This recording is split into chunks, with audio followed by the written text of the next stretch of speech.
Welcome to you all. Lovely to see you guys here. You come in bright and early. It's good. And Gwen, I see you've got an updated photo. That's a lovely photo.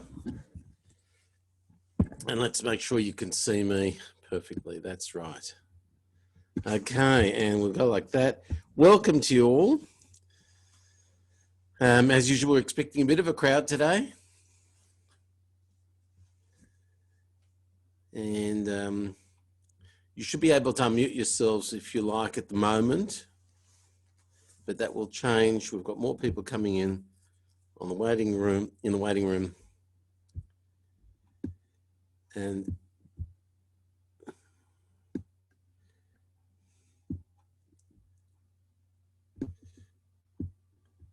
we've got more in the waiting room.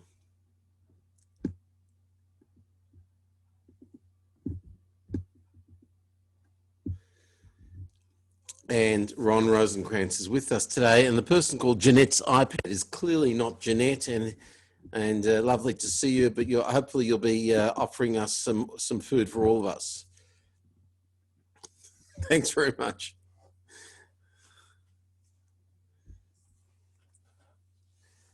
Just give me one moment, please.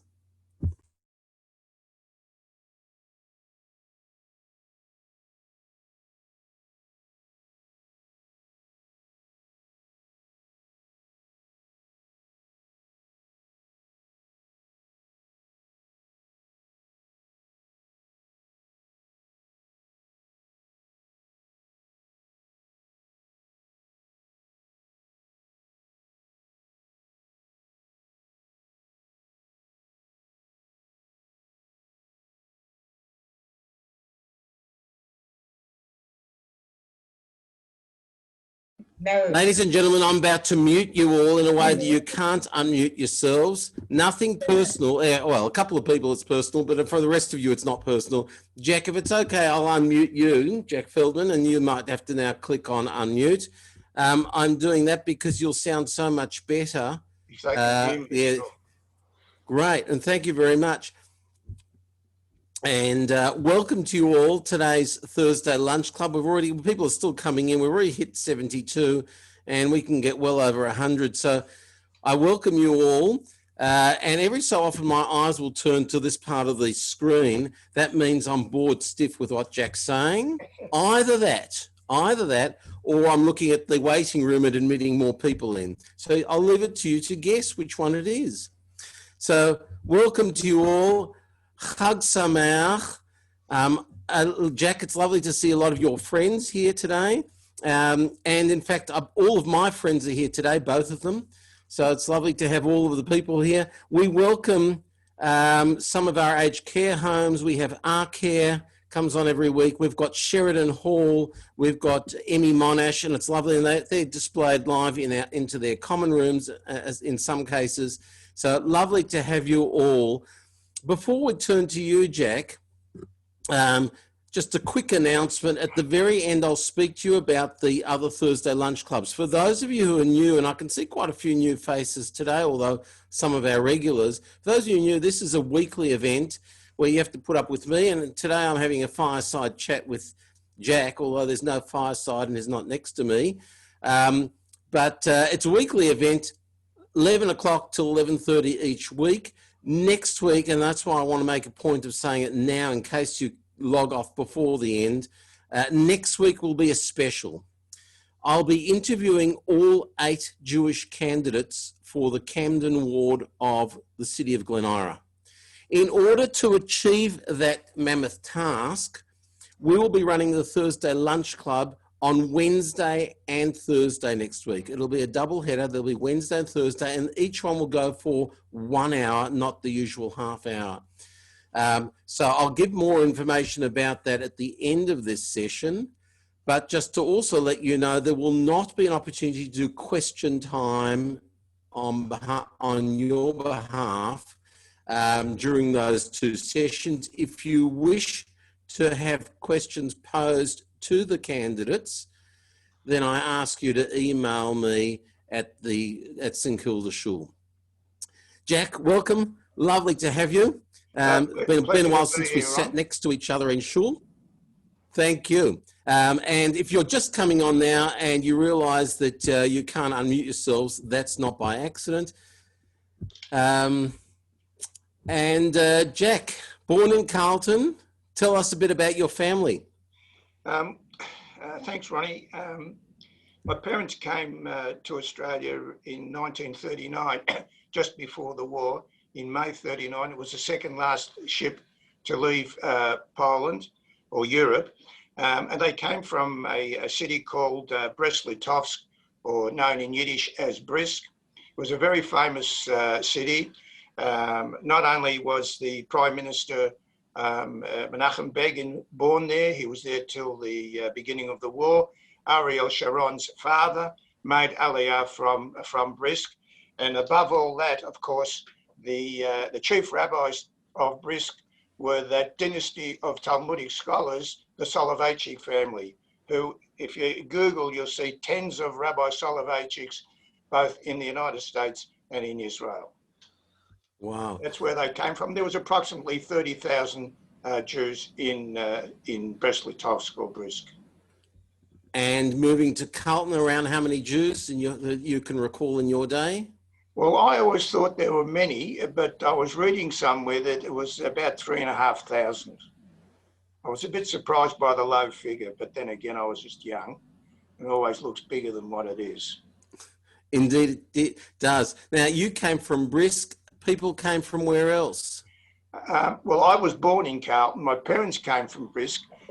Most of the people in Carlton came from, I would say, Eastern Europe, because I understand there was a policy at the time by the Jewish welfare. If you came from Germany or those Austria or whatever, they put them to south of the Yarra, because Carlton, being an Eastern European stronghold, it was a Yiddish-speaking entity. Right. Jewish schooling. I mean, I know about, I've taught in Scopus and Bialik. I've taught in Scopus, Beth Rivka, Yavna. What schooling was there for the Jewish community in those days? That's a good question, Ronnie. A lot of the seeds were planted in Carlton, and then they were transplanted to south of the Yarra. Amongst the schools there was Bialik. Bialik had a kindergarten and a Hebrew school. Most of the schools in Carlton, in fact, all the schools in Carlton were after school. There was the Peretz Shul, which was the Yiddish school in Drummond Street. And the largest institution, of course, was the Haskalah Talmud Torah. At its peak, I understand there was about 350, 400 pupils. And it educated many generations of Jewish students. Now, I don't know if you can see on your screen, Jack. Yes. In fact, all of you should be able to see at the moment. I think I'm displaying a photo from Haskalah. Yeah, that's a famous photo. It would have been about 1952, am I right, Ronnie? Yeah, about 52, 53. Correct, so the year, by the way, it says Talmud Torah. For those who read Hebrew or Yiddish, Talmud Torah Scholar at the moment, Tafshin Yud Ches, I think it is. Or is it Yud Beis? I can't. It would probably be about 50. You're probably about right there. Do you recognise yourself?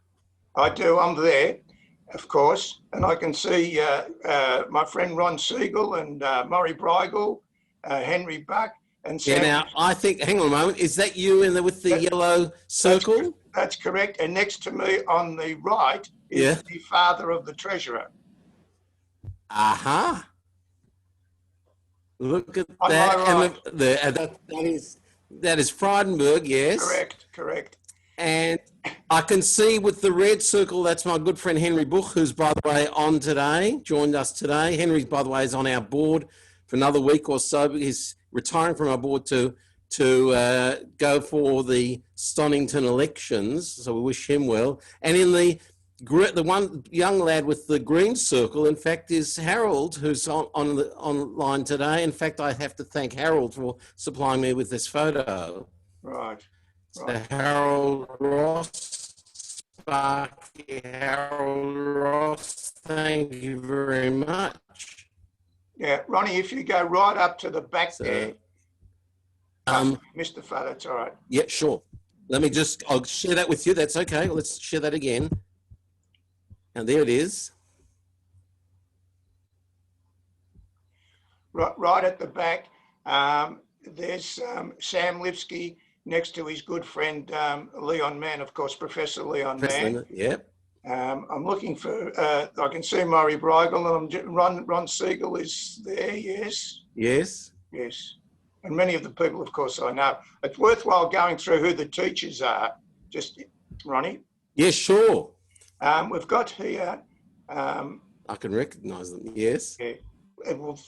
Just starting from the right hand, you've got Shapsi Rutsky, and then you've got Manfred Levy, Reverend Elbom, and of course Rabbi Rutsky was the principal of the Talmud Torah, Joe Yoffa, and Asya New. Yes. Unfortunately passed away just recently.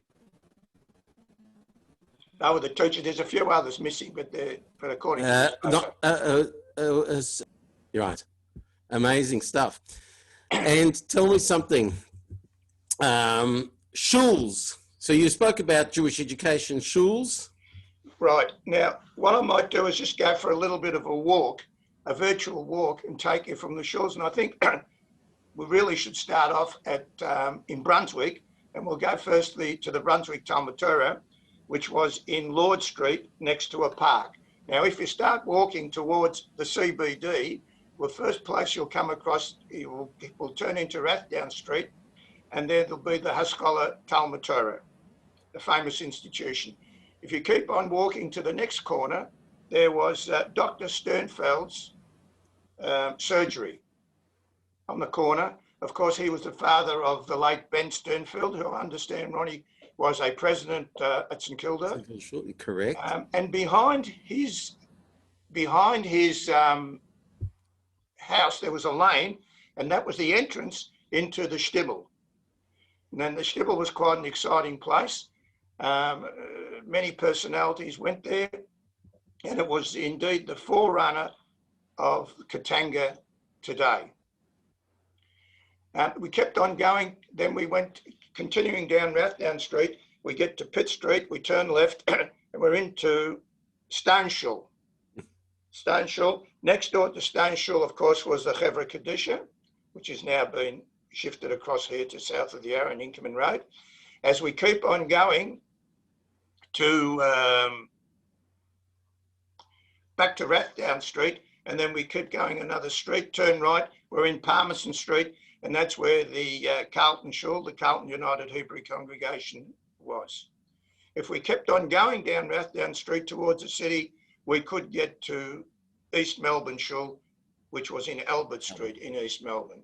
They were the shuls that I can recall. So a community of 3,500 seems to have been very well catered for religiously. Absolutely, and there were plenty of kosher butchers, more than we have today. Really? Polonsky Brothers, Buttergold. There was Watkins Kosher Butcher Shop. That's an interesting butcher shop. What it was, half the shop was kosher meat and the other half was treif. But they had a full-time mashgiach for the kosher section. And later on it became Lowenstein and Kaplan.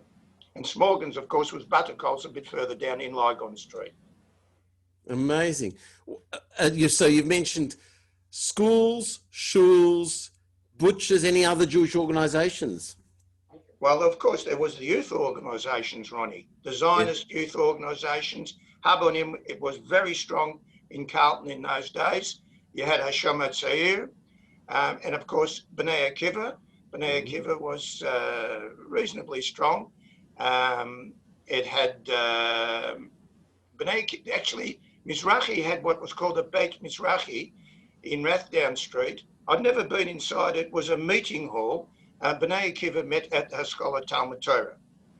There was also, of course, Skiff. The Skiff was quite strong. Yeah. It was the Bund, and they met at the Kadima. Of course, the Kadima was a great institution for the Yiddish-speaking Jews in Carlton.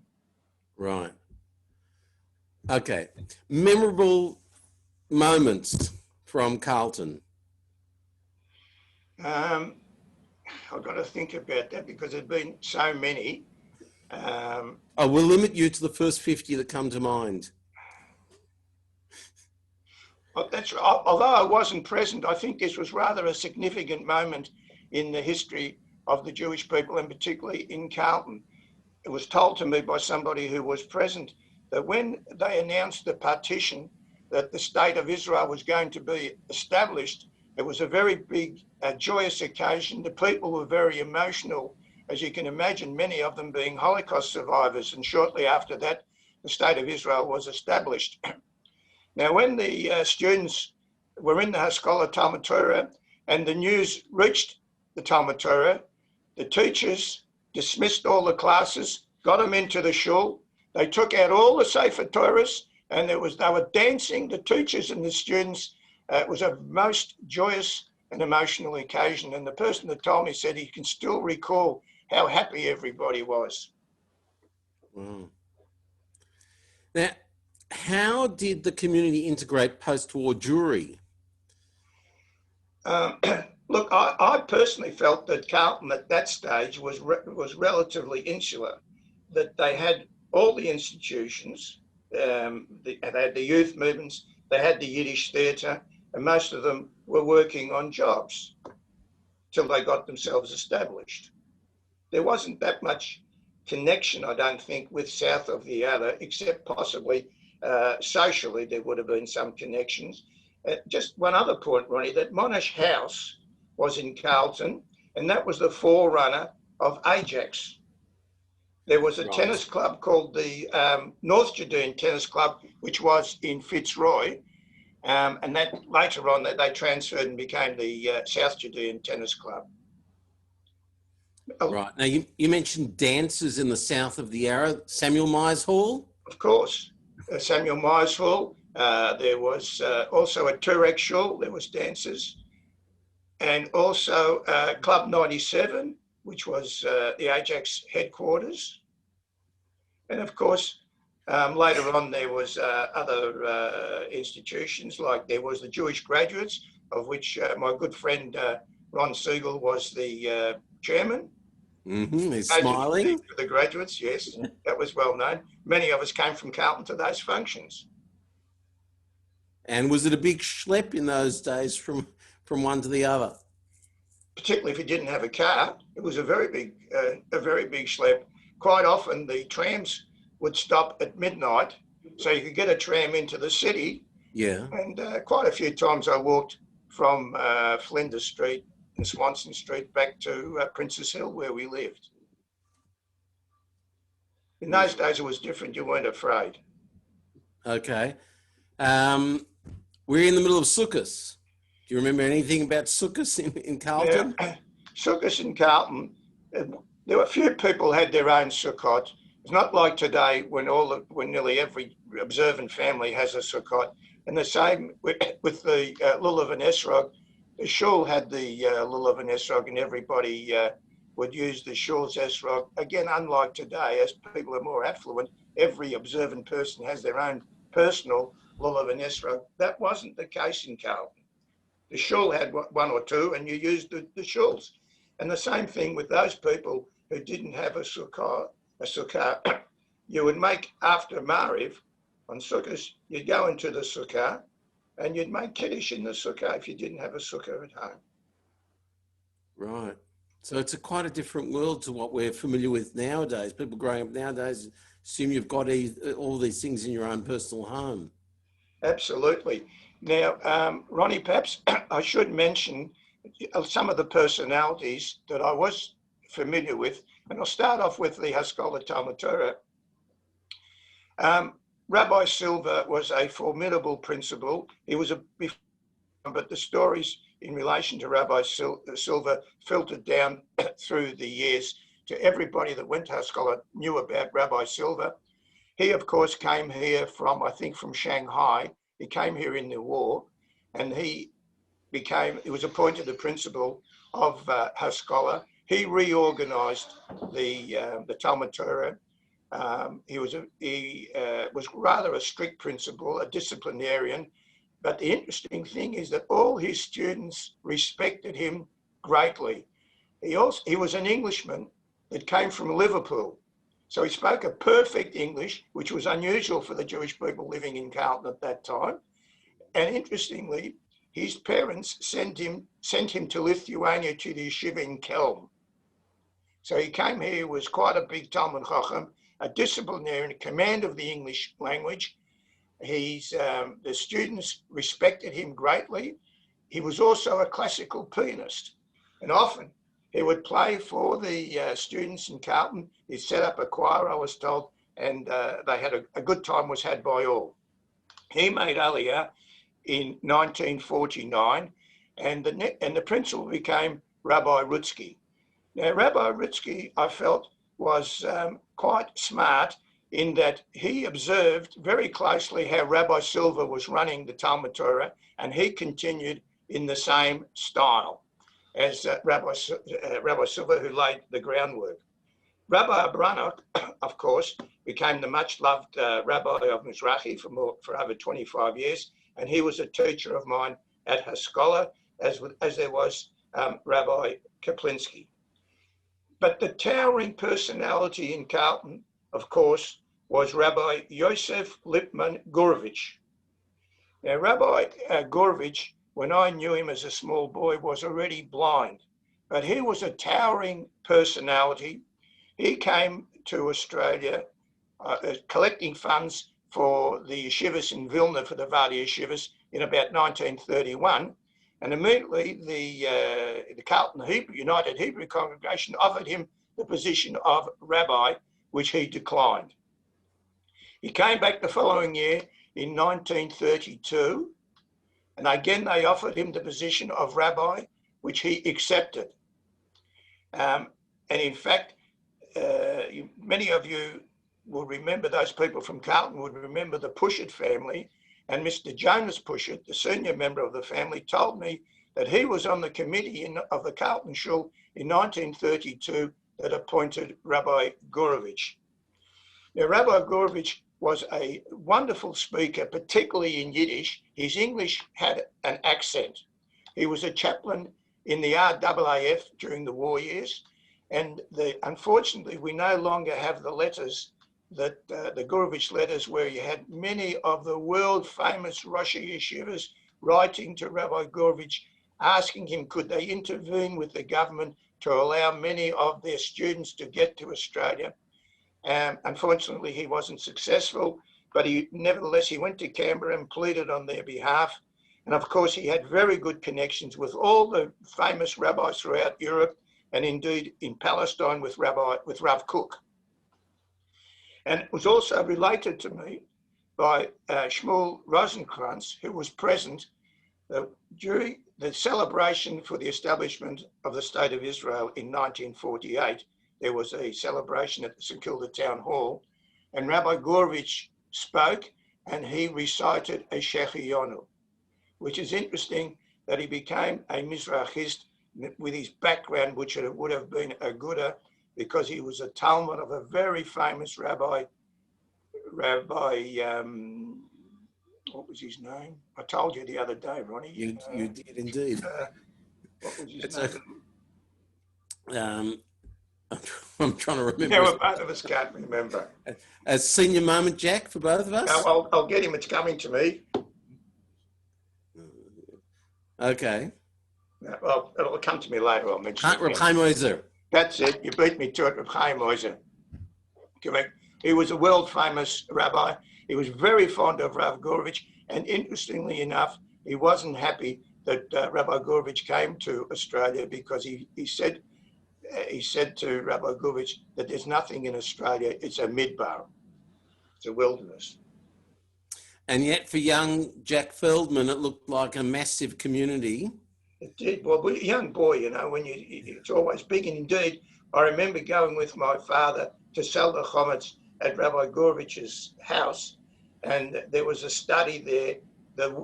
Every wall, the four walls had a sforim from the bottom to the top with a ladder. And I thought, this has got to be the biggest library I've ever seen. Anyway, about 10 years ago, it must be, Yossi Aaron rings me and he said, would I like to go with him that the house of Rav Gurvich is being sold in Carlton. It's open for inspection. I said, well, look, I'm working at the moment, but after work, I'm happy to come. He said, good, because it's an inspection at 6:30. So anyway, we went there, and I could, of course, tell him where to go with my eyes closed. And when we got there, I got the surprise of my life. The room wasn't as big as I originally thought, even without the sforim there, but there was a fireplace. Anyway, to cut a long story short, the house was remodeled, and it had a circular staircase leading to a sort of a self-contained flat. So we asked the agent, what's going on? This was not the house of Rabbi Gurvich. And he said, he saw Yossi with his beard. He said, look, I've had a few friends of yours here coming to look at the house. You must be looking for, come out the back and I'll show you. So he took us out to the garage, and it was a circular thing. So Yossi said, this must be the mikveh, because Rabbi Gurvich had a mikveh in his house. So anyway, I said, look, I don't think that is the mikveh. Not that I knew where it was. But anyway, to cut a long story short, the mikveh was placed underneath that circular staircase, which the builder built for an opera singer, the family of the opera singer, an Italian opera singer. He built an Italian opera singer. He was very friendly with this, the builder was very friendly with the Italian opera singer. It's a bit of trivia for you, Ronnie. Yeah, Jack, you describe a very vibrant community. What led to the demise of the Carlton community? Now, that's an interesting question, Ronnie. I think that as the Jewish people became more socially more upward mobile, and they became more affluent, they moved to the south of the Yarra. But it's not unusual when you think of the history of the Jewish people. The many communities, nearly all the communities in the Galut, in the diaspora, they're never there permanently. Whether it's in Eastern Europe, many of them have even disappeared. And that's the history of the Jewish people. And Jack, if I go there to Carlton today, what will I see? Are there Jews still living in Carlton? There are Jews there. I mean, East Melbourne Shul is still going. Yep. And of course, there was always students who are living in some of those houses that attend Melbourne University. But all the institutions, the buildings are still there. I mean, Kadima is still there. Tomato is not there. Stone Shul, I understand, is still there. But what there is there, of course, is the Jewish graves in the Melbourne General Cemetery. That's there. That's what's left. Yeah. Now that's still, I did a funeral there a couple of years ago. That's still in use. Right. Yeah. It's interesting that Rabbi Sprung, when he was the rabbi at Mizrahi, on Tisha B'Av, there's a minhag to go and visit the grave of a tzaddik. So he asked me if I would take him to the grave of Rav Gurvich, which I did. I took him a few times on Tisha B'Av to the grave. And when you went to the Jewish section, I was surprised to see how many names I recognized. Of course, it's full up now. You're very nostalgic for those days. Can you tell us a bit about the differences between the Jewish community of Carlton and the Jewish community of Caulfield North, how you experience Jewish life today? Well, Ronnie, I think that the community and the Jewish people in Carlton were more insular. Don't forget that these were Yiddish speaking on the whole, people that had gone through horrendous times and the Holocaust, and they sort of lent on each other. They were friendly. There was a great amount of unity. People didn't matter if you were religious or not religious, if you were a Bundist or not Bundist, Zionist. Everybody was in it together and everybody was friendly. Unfortunately, or fortunately, this is the way it's panned out today. If you're religious, well, most of your social life is revolved around your religious friends, and I guess it has to be, because if you're observing kashrut and things like that, that's who your friends are. Although, of course, I've still got many friends from Carlton, some who are not religious, some who are. We've still got that connection, but I think there's more demarcation now in the Jewish community south in Caulfield for obvious reasons. Okay, I can see some questions coming through. A few people have made comments. We've got Peter. Peter writes, I'm the only Jew still working in Carlton. So thanks, Peter. It's lovely to have you here. Did he say he's the only Jew living there or the only one working? He's the only one still working, says Peter. There are still, I know of a few families that live there. Right. One prominent family, in fact, a very prominent family lives there. Yeah. Amazing. Look, if people want to send through a couple of questions, we'll finish up in a moment, but if people want to send through a couple of questions through the chat, we'll see if we can handle a couple of questions. There are too many people, about 110 devices at the moment, so too many for people to start calling out questions, but I'll certainly accept a couple of questions. Jack, if that's okay? Yeah, sure. And people are remembering Pigdon Street. Yeah, Ronnie, what I might just say something about the Kadima. Yes. Because my parents did take me to the Yiddish theatre, which was wonderful in Carlton. And of course, Sunday afternoons at the Kadima, they used to have those bazaars. So you have nothing, if you had not much to do, you'd hang around, go down to Carlton, to the Kadima. There was always a bit of action there. You had the bazaars. That's how it was fundraising. And often they would also have movies. So you could see a movie in the Kadima. And they had, of course, there was the library. It was a wonderful institution. Right. Amazing. Our time is pretty much up, but Jack, I want to say thank you very much. It brings a bit of a tear to my eye, and I'm not even a Carlton boy. Well, Ronnie, let me tell you that we've only just touched the surface. There's that much more to say, but I hope I gave everybody a bit of a taste of what Carlton was. Yeah, as you know, my father-in-law was a Carlton boy. Nathan Shimshoni, Little Uzi, as some of his friends used to. Uzi, yes, I remember Uzi.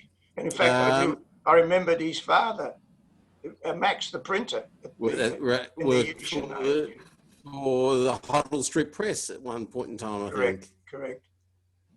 Yeah. So, Jack, thank you very much for sharing your reminiscences with us. It's been absolutely amazing, and you can see by the numbers of people who've joined us today, either they thought there was another speaker or they've been enraptured by what you've had to say. So thank you very much. You can all go like this, and I can see people doing that. Before we sign off... Thanks very much for inviting me, Ron. The pleasure was indeed mine, indeed ours. Before we sign off, just want to remind you that next week we've got I did say at the outset, we've got a double header because I'm interviewing all 8 Jewish candidates for the Camden ward of the city of Glen Eira. We're going to do it over 2 days, so there'll be a Thursday lunch club. It sounds a bit of an anomaly, but Thursday lunch club on Wednesday and Thursday next week, running for an hour each from 11 till 12. If you wish to, in fact, maybe I'll do that now. If you wish to send me questions to ask them, I'll type in my email address now, because you can send, and then you can copy and paste this into an email if you like. So I put it now in the chat. You can email me questions to ask of the candidates. I will need those questions by Tuesday evening next week. Feel free to ask any questions. You don't have to ask me to ask them about the bike path.